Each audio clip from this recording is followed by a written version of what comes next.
有時情緒嚟到好似一陣風，話嚟就嚟。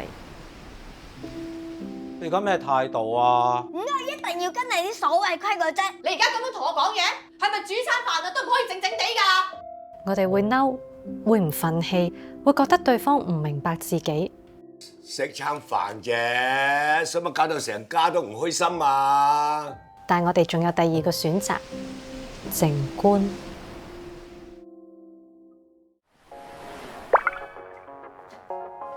10點啦，收機。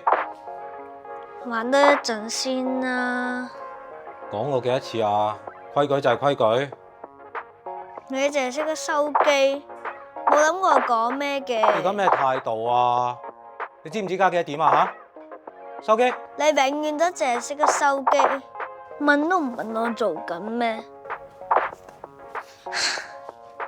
你好煩啊！點解一定要跟你啲所謂規矩啫？因為我係你老豆嚟㗎嘛。所以咧，邊個叫你生我啫？有時情緒嚟到好似一陣風，話嚟就嚟。我哋會嬲，會唔忿氣，會覺得對方唔明白自己。呢啲都好正常，因為你在意。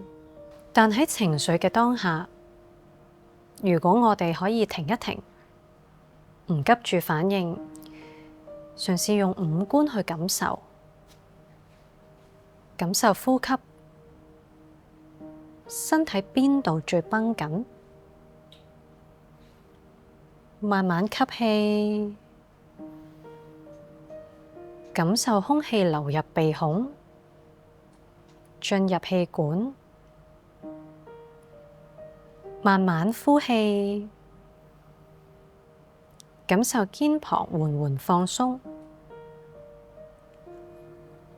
呢個停一停，其實已經係靜觀。靜觀唔係要壓住情緒，而係用多一份覺察去陪自己經歷每一個當下。下一次，當我哋又想反駁或者忍唔住鬧人嗰陣，可以試下俾自己幾個呼吸，觀察一下你個心其實發生緊咩事。靜觀唔會即刻改變對方，但可能會改變你面對佢即時嘅狀態。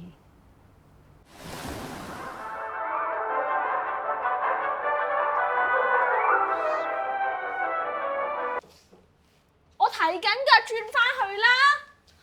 啲無聊卡通細路先睇㗎。我想睇埋嗰集先啊！夠啦，睇個電視都可以咁嘈，係咪想我爆炸你哋先收聲啊？你唔使鬧我啦，反正次次都係我唔啱，每次都淨係鬧我。你而家咁講咩意思啊？嚇！我今朝返公司俾人鬧完，你而家咁樣同我講嘢，係咪靜靜地煮餐飯都唔得啊？我冇意思，就係講事實啫。咁辛苦，咪唔好煮咯。有時火唔只係爐頭上嘅火，係心入邊嗰團火。一日嘅壓力好似一層層堆埋嚟，返到屋企仲要應付家務爭執，個人好似隨時會爆。但你可以揀唔即刻爆，唔係忍住，而係讓自己企喺中間，唔係即時反應，而係先覺察。你可以試一個簡單嘅靜觀呼吸練習，手停一停，望望前邊，吸一口氣，數1，呼氣，數2，重複幾次。你可以感受你嘅呼吸，身體會話你知，嗰團火其實可以慢慢調校。靜觀唔係要你變得冇情緒，而係喺情緒入邊讓你揾返自己。你唔係要時時都要冷靜，但你值得有一個空間，唔被情緒牽着走。寶寶，溫書啦，等你媽咪翻嚟咧，又要開飯噶啦。乖啦，聽爺爺話。好煩啊！我都話唔想溫住咯。爺爺係幫你爸爸媽媽噶咋。你都唔識講嚟做乜啫？我自己嚟啊！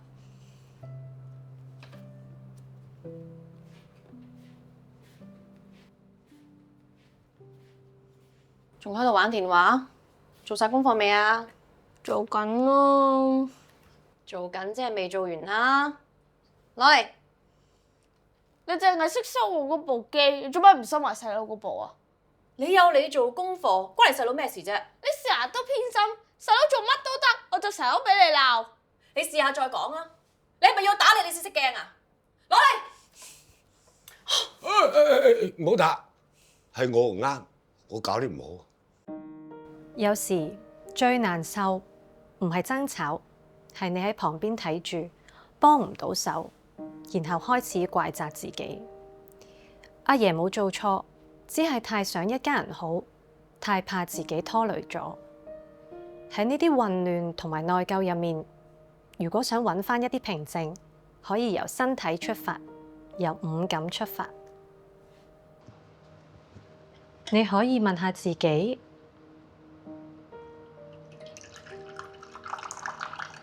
聽到啲咩聲？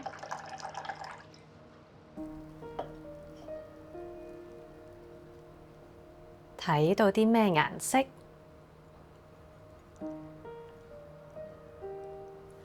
鼻哥有冇聞到啲咩氣味？感受到啲咩味道？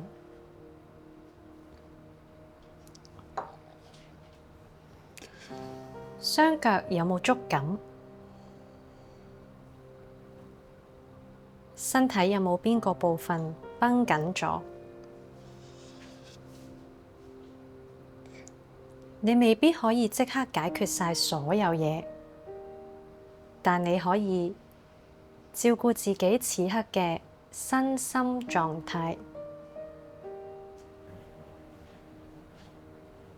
五感覺察就好似一個錨，當世界太嘈，心太亂，你可以由呢一刻開始企穩腳步，重新連結返你同當下之間嘅關係。阿寶寶啊，今晚你媽咪煲你最中意飲嘅湯俾你飲喎。但係我都唔肚餓。點解啊？成日都話唔肚餓，肯定係咁偷食零食啦。冇啊，成日掛住部電話，邊有心食飯啊？關你咩事啫？你自己又唔係唔用電話嘅。至少我唔會扮晒唔識做功課咯，又攞嚟講藉口。你兩個係咪食餐飯啊都要鬧嘅咧？真係。唉，日日翻嚟都係咁，可唔可以有一日係唔嘈嘅咧？你哋成日都鬧我真係講咩都唔得㗎。講你就天下無敵，做功課次次都拖，拖到而家8點先有得食。你收聲啦！你自己好叻咩？可唔可以好好地食餐飯㗎？得啦，而家你哋陳家個個都啱晒，得我一個人錯晒啦，好未？食餐飯啫，使乜搞到成家都唔開心啊？你哋自己食啊！喂！有時最嘈唔係枱頭啲聲，係我哋個心，一句頂一句，嗰下就係反應。未諗清楚，情緒已經衝咗出去，但我哋仲有第二個選擇，回應。先停一停，聽一聽自己，再揀點樣同對方講。想試下嗎？我哋一齊深呼吸，吸氣，感受空氣進入鼻孔，呼氣，讓肩膀垂落少少。再嚟2次，吸氣，呼氣，再吸氣，呼氣。我哋留意下湯匙輕碰碗邊嘅聲音，或者窗外遠處傳嚟嘅車聲。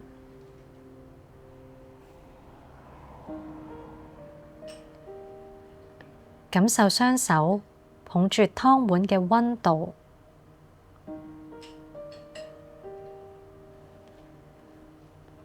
望下湯面嘅蒸氣係點樣慢慢升、慢慢散。聞下碗湯嘅氣味，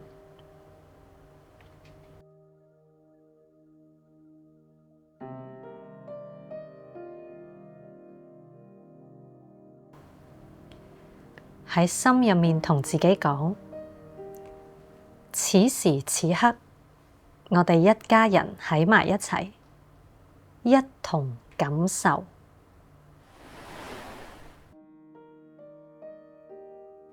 咦？